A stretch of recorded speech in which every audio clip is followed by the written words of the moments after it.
নমস্কাৰ মৰমৰ ছাত্ৰ ছাত্ৰীসকল, মই প্ৰবীণ ছাৰ তোমালোক সকলোকে ইউটিউব চেনেল লাৰ্ণিং পইণ্ট আছামলৈ স্বাগতম জনাইছোঁ। এই ভিডিঅ'ত দশম শ্ৰেণীৰ ইংৰাজী বিষয়ৰ এই লেটাৰ টু গড নামৰ পাঠটোত থকা অতি দৰকাৰী প্ৰশ্ন উত্তৰসমূহ আলোচনা কৰিম, যিবোৰ প্ৰশ্ন অহা ফাইনেল পৰীক্ষাৰ বাবে খুব গুৰুত্বপূৰ্ণ। গতিকে ভিডিঅ' প্ৰথমৰ পৰা শেষলৈকে খুব মনোযোগেৰে চাবা। আৰু যদি এতিয়ালৈকে চেনেলটো ছাবস্ক্ৰাইব কৰা নাই, অনুগ্ৰহ কৰি চেনেলটো ছাবস্ক্ৰাইব কৰি কাষত থকা বেল আইকনটো দবাই দিবা, কাৰণ এই চেনেলে অহা ফাইনেল পৰীক্ষাৰ ইংৰাজী বিষয়ৰ সম্পূৰ্ণ চিলেবাছ সাঙুৰি লৈছে। বলক আমি ভিডিঅ'টো আৰম্ভ কৰোঁ। ভিডিঅ'ৰ প্ৰথম প্ৰশ্নটো হৈছে who was Lencho'? Who was Lencho'? ইয়াৰ উত্তৰ হৈছে Lencho' was a farmer by profession. Lencho' was a farmer by profession. Next প্ৰশ্নটো হৈছে where was লেঞ্চ'ছ home situated? Where was লেঞ্চ'ছ home situated? এইটো 2016 চনত আহিছে। ইয়াৰ উত্তৰ হ'ব লেঞ্চ'ছ home was situated on the crest of the low hill. লেঞ্চ'ছ home was situated on the crest of the low hill. ছাত্ৰ ছাত্ৰীসকল, মই আজি এই ভিডিঅ'ত যিবোৰ প্ৰশ্ন আলোচনা কৰিম সেইবোৰ প্ৰশ্ন খুব গুৰুত্বপূৰ্ণ হয়, গতিকে ভিডিঅ' একেবাৰে শেষলৈকে চাবা। নেক্সট প্ৰশ্নটো চোৱা, what happened to Lencho's fields after the hailstorm? ইয়াৰ উত্তৰটো হ'ব The hailstorm completely damaged Lenço's field. The field was covered with snow. All flowers were gone and the corns were destroyed. প্ৰশ্নটো 2015 চনত আহিছে, খুব গুৰুত্বপূৰ্ণ প্ৰশ্ন হয়। নেক্সট নম্বৰটো চোৱা, all through the night Lenço thought only of his one hope.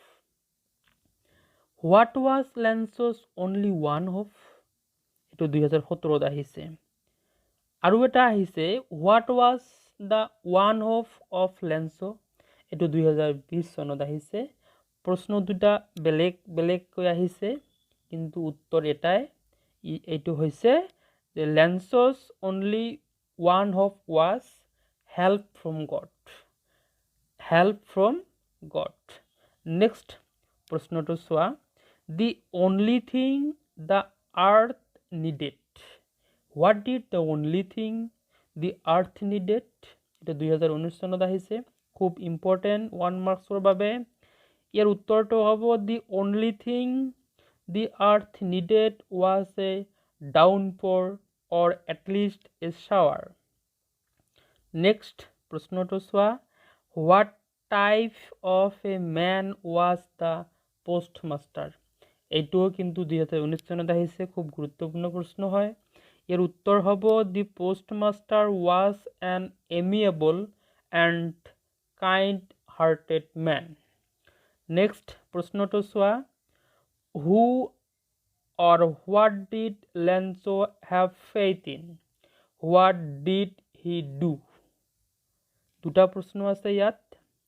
প্ৰথম প্ৰশ্নটোৰ উত্তৰ হৈছে যে Lenço had faith in God and his existence. আৰু দ্বিতীয় প্ৰশ্নটোৰ উত্তৰ হৈছে Lenço wrote a letter to God narrating his sorrowful condition and asking for some money from him. Finally, he posted that letter in the town post office. Next প্ৰশ্নটো চোৱা, who read the letter written by Lenço? ইয়াৰ উত্তৰ হ'ব the postmaster read the letter written by Lenço. Next প্ৰশ্নটো চোৱা, was Lenço surprised to find a letter for him with money in it? ইয়াৰ উত্তৰ হ'ব no. Lenço was not surprised at all finding a letter for him within it. This is because he had utter faith in God and he was sure that God would not deny him. Next প্রশ্নটো চোৱা, what made Lanzo angry? এর উত্তর হব Lanzo got less money than he requested for from God. He thought the post office employees had surely taken the rest of the money. This made Lanzo angry. Next প্রশ্নটো চোৱা, these are not raindrops falling from the sky, they are new coins. Why did Lanzo consider the raindrops as new coins? প্রশ্নটো 2015 চনত আহিছে, important প্ৰশ্ন। Lanzo had a good harvest that year. A rainfall or a shower would help him to reap a plenty of good harvests. The good harvest would in turn bring money, so Lanzo considered the raindrops as new coins. বুঝি পাইছা? Next প্রশ্নটো চোৱা, but do not send it to me through the mail because the post office employees were a bunch of crooks. What made Lanzo think that the post office employees were a bunch of crooks? প্রশ্নটো 2016 চনত আহিছে, important প্ৰশ্ন হয়। ইয়াৰ উত্তৰ হ'ব Lanzo asked for 100 pesos from God, but he received only 70 pesos through the mail. Without making much, he assumed that the rest of the money was pocketed by the post office employees, so he thought that they were a bunch of crooks. Next প্রশ্নটো চোৱা, what did postmaster do after he had received Lanzo's letter? প্ৰশ্নটো 2017 আৰু 20ত আহিছে। প্ৰশ্নটো এনেকুৱাও হ'ব পাৰে, what did postmaster do after reading the letter of Lanzo? এর উত্তর হব reading the letter of Lanzo, the postmaster was deeply influenced at his complete faith in God. He did not want to break his faith, so he decided to answer the letter, and finally, as per Lanzo's demand, he collected money from post office employees and his friends and gave it Lanzo on behalf of God. পিছৰ প্ৰশ্নটো চোৱা, how did the postmaster collect the money for Lanzo? এর উত্তর হব the postmaster asked for money from his employees. He himself get a part of his salary and a few of his friends also contributed some money for the act of charity. Thus he collected 70 pesos for Lanzo.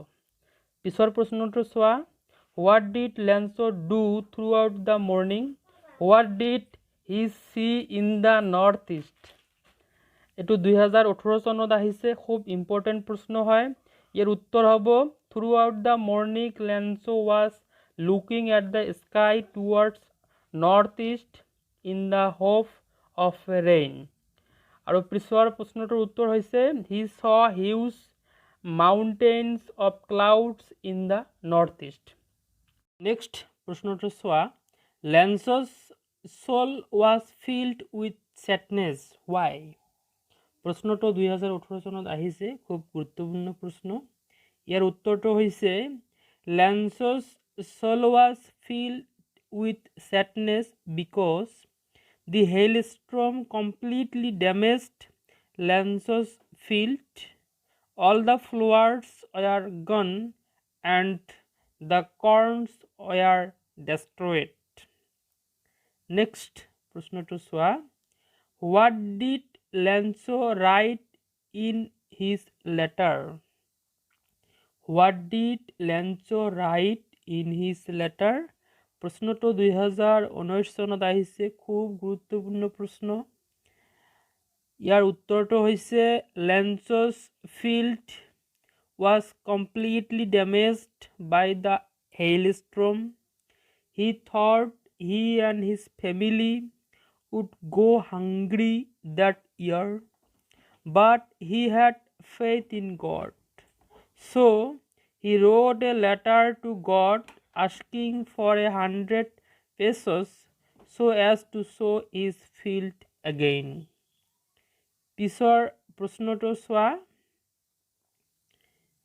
what did Lencho say to his sons after the hailstorm? প্ৰশ্নটো 2020 চনত আহিছে। উত্তৰটো হৈছে Lencho said to his sons after the hailstorm that a plague of locusts would have left more than the hailstorm. They would not have any corn that year, and they might go hungry that year. পিছৰ প্ৰশ্নটো চোৱা, what were Lencho's feelings when the hail stopped?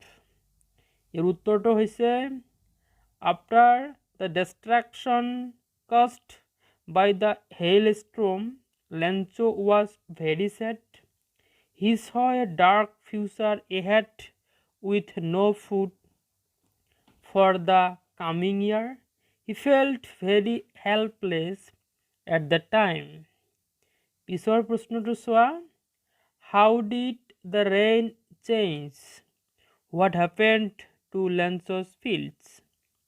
ইয়াৰ উত্তৰটো হৈছে the rain suddenly changed into a hailstorm. আৰু পিছৰটোৰ উত্তৰ হৈছে Lencho's fields were totally covered with hailstone and these were completely destroyed. Next প্ৰশ্নটো তথা ভিডিঅ'ৰ একেবাৰে শেষৰ প্ৰশ্ন, how did Lencho feel when the rain began to pour? ইয়াৰ উত্তৰটো হৈছে when the rain began to pour, Lencho felt very happy and satisfied. He came out to have the pleasure of feeling the rain on his body. He compared the raindrops as new coins.